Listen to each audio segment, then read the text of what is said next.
Hey Doug, well, the city is moving forward on making a section of the Gibson Health Hub into an emergency winter shelter. But in the meantime, there is that report by the Office of the Inspector General claiming that the Westside shelter has poor conditions. The Westside shelter has been subject to criticism since being converted from an old jail to a shelter. I mean, no one likes the Westside shelter.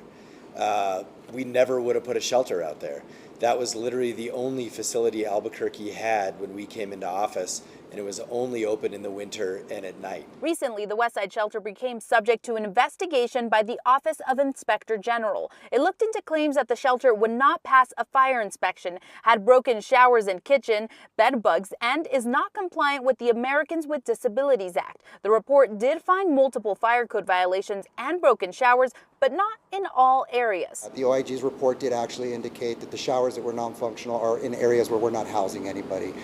We had the fire hydrants addressed, and there was a report that came out. They were all deemed operable with no remediation needing to be done there. Ramirez says there can be an uptick in pest infestations during the winter with blankets and more clothing, but he says they had the shelter fumigated in December. According to the mayor, $500,000 are allocated for repairs. Our WEC administrator will be looking at where do we invest the priority funding to address the issues, and then also that kitchen issue. Ramirez says they appreciate concerns being brought up so the city can address them. It's an old jail. It's not the ideal place to have folks, but it serves a vital component to our sheltering system right now, so we will do the best to make sure that it is the best for the folks that utilize it.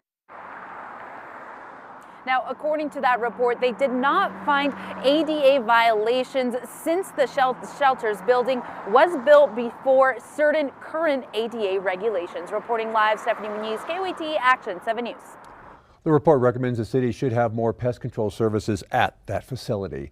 And a portion of the Gibson Health Hub is now being used as an emergency winter shelter. We were given a chance to take a look inside. Now, the hub set up space for up to 60 people to take in. 26 people stayed there last night. Now, the mayor also announcing there would be a $3 million investment into the Gibson Gateway Center.